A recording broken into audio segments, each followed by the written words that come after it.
selamat pagi. Assalamualaikum warahmatullahi wabarakatuh. Perkenalkan, nama saya Nisa. Jadi ini adalah video channel YouTube pertama saya. Jadi channel YouTube saya ini mengenai video pembelajaran akuntansi. Dan pada video kali ini saya akan menjelaskan mengenai pengantar akuntansi part 1.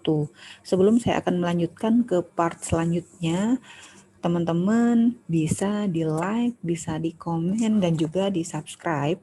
Jangan lupa untuk tekan tombol lonceng karena subscribe itu gratis. Oke, saya akan lanjut ke part selanjutnya.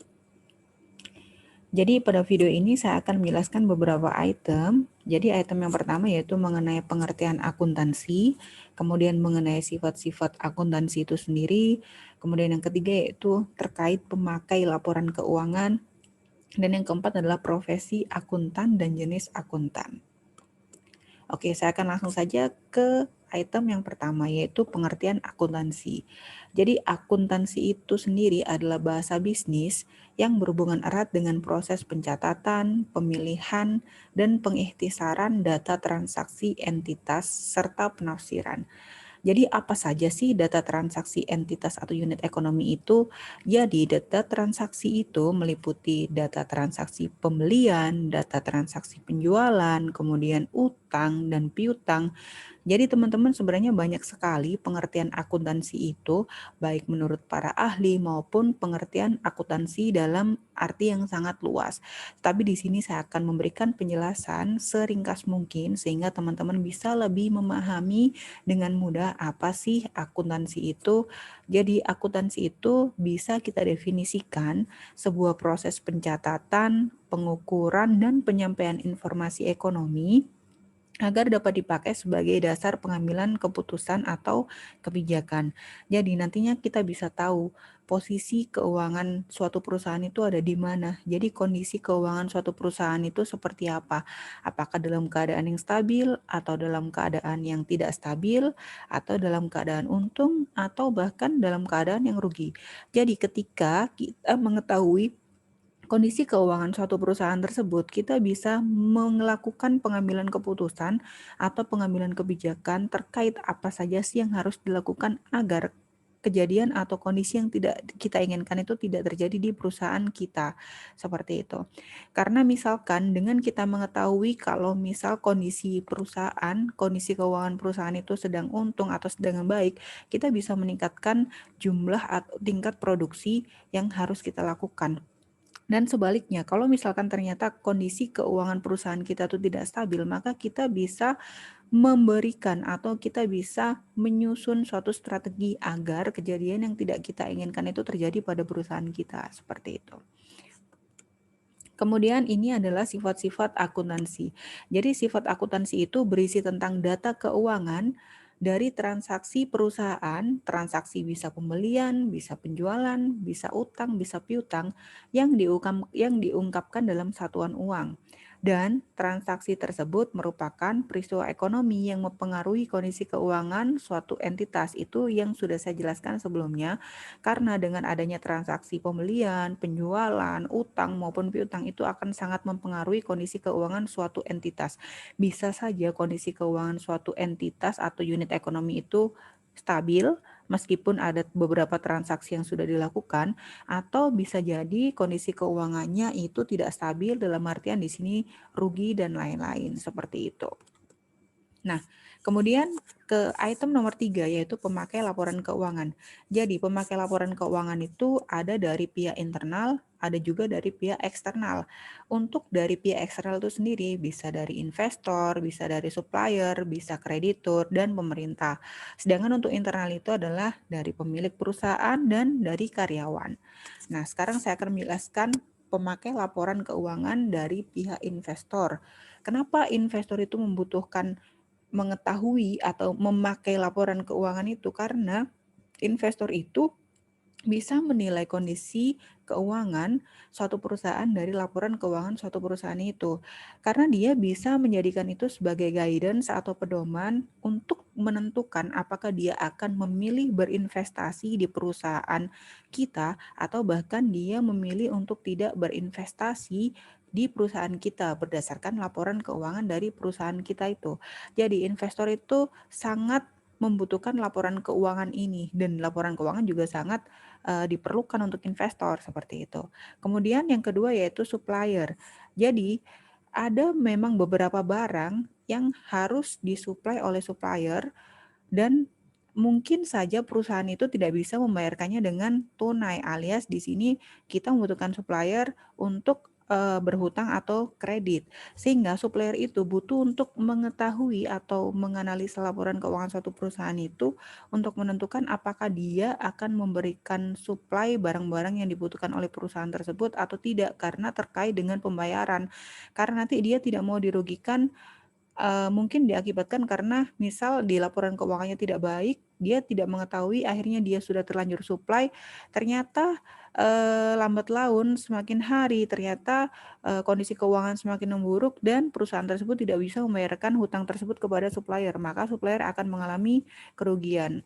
Dari hal itu, maka dia harus mengetahui laporan keuangan perusahaan tersebut, laporan keuangan perusahaan yang akan dia supply untuk bekerja sama, seperti itu. Begitu juga dengan kreditur. Kreditur pada halnya sama dengan investor, karena kreditur itu ingin mengetahui seperti apa sih kondisi keuangan suatu perusahaan itu, karena dia ingin memberikan kredit atau bahkan dari perusahaan itu ingin diberikan kredit oleh kreditur itu karena yang membutuhkan uang. Karena kita ketahui modal dari suatu perusahaan itu tidak hanya berasal dari pemilik perusahaan, tetapi ada juga modal yang berasal dari hutang. Nah, hutang itulah berasal dari kreditur sehingga kreditur memerlukan laporan keuangannya untuk memutuskan apakah dia akan melanjutkan untuk memberikan kredit atau dia memutuskan untuk tidak memberikan kredit kepada perusahaan tersebut, seperti itu. Kemudian yang ketiga yaitu pemilik perusahaan. Jadi pemilik perusahaan itu memakai laporan keuangan untuk menentukan suatu strategi yang digunakan demi memajukan perusahaannya. Bisa juga dengan laporan keuangan itu pemilik perusahaan menentukan suatu keputusan atau kebijakan terkait apa-apa saja sih strategi yang harus dilakukan, atau misalkan ada peningkatan produksi atau produksinya harus diturunkan atau promosinya itu kurang dan lain sebagainya, seperti itu. Kemudian yang keempat yaitu karyawan. Jadi karyawan bisa menggunakan laporan keuangan ini untuk menentukan juga. Mereka jika tahu kondisi keuangan suatu perusahaan itu, mereka akan berpikir berapa sih kira-kira lifetime atau umur atau mungkin kemampuan dari perusahaan tempat mereka bekerja. Kalau misalkan mereka menganalisa dan mengetahui kalau di tempat kerja mereka itu kondisi keuangan atau kondisi perusahaannya sedang tidak baik, mungkin mereka juga bisa istilahnya berancang-ancang ya, berjaga-jaga atau berspekulasi untuk mungkin memikirkan mau move atau dia bahkan tetap bertahan di situ. Jadi itu sebenarnya pilihan, tetapi karyawan juga harus mengetahui kondisi keuangan suatu perusahaan itu. Kemudian yang keenam adalah pemerintah. Jadi pemerintah itu menggunakan laporan keuangan itu untuk menentukan pajak. Jadi berapa sih pajak yang harus dibayarkan oleh perusahaan kepada pemerintah? Itu didasarkan pada misalkan satu perusahaan itu untung berapa persen, maka berapa persen pula pajak yang harus dibayarkan. Begitu juga dengan misalkan suatu perusahaan itu mengalami kerugian berapa persen atau sekian persen. Itu juga akan disesuaikan dengan pajak yang harus dibayarkan kepada pemerintah. Kemudian saya akan lanjut ke divisi profesi akuntan.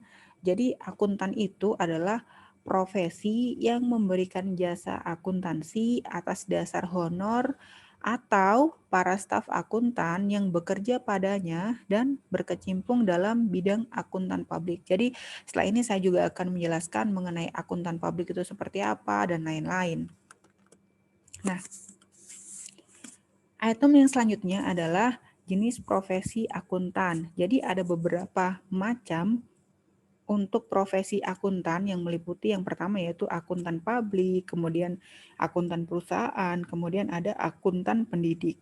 Jadi untuk akuntan publik itu adalah seseorang yang mempunyai ilmu atau ilmunya sudah mumpuni, baik itu ditempuh melalui pendidikan S1, S2 maupun S3, dan dia membuka jasa usaha akuntan publik di mana itu terbuka untuk umum atau untuk perusahaan-perusahaan. Misalkan ada perusahaan yang membutuhkan konsultasi terkait akuntan atau pengelolaan akuntansi di perusahaan dan dia belum mempunyai staf akuntansi, dia bisa berkonsultasi atau meminta bantuan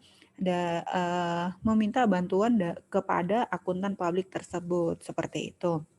Kemudian yang kedua adalah akuntan perusahaan. Jadi akuntan perusahaan ini adalah akuntan yang bekerja di suatu perusahaan dan bertanggung jawab terhadap siklus akuntansi, terhadap semua laporan keuangan yang ada di perusahaan. Karena laporan keuangan itu juga banyak sekali macam-macamnya. Ada laporan laba rugi, laporan arus kas, laporan perubahan ekuitas, dan lain-lain seperti itu. Kemudian yang ketiga yaitu akuntan pendidik. Jadi akuntan pendidik ini adalah akuntan yang mendidik para murid atau para pelajar yang memang sedang mendalami atau belajar ilmu akuntansi, baik di SMK maupun misal di perguruan tinggi, baik S1, S2, S3. Jadi ya pendidik, guru, atau dosen seperti itu. Nah, tadi juga saya jelaskan teman-teman mengenai beberapa macam laporan keuangan, di mana ada laporan laba rugi, ada neraca, ada laporan perubahan ekuitas, kemudian ada laporan arus kas, ada dan lain-lain. Nanti itu akan saya jelaskan di video selanjutnya. Oke, teman-teman, semoga apa yang saya jelaskan bermanfaat untuk teman-teman semua. Jangan lupa untuk like, kemudian untuk subscribe. Jangan lupa untuk tekan tombol lonceng karena uh, subscribe itu gratis. Ya, wassalamualaikum warahmatullahi wabarakatuh.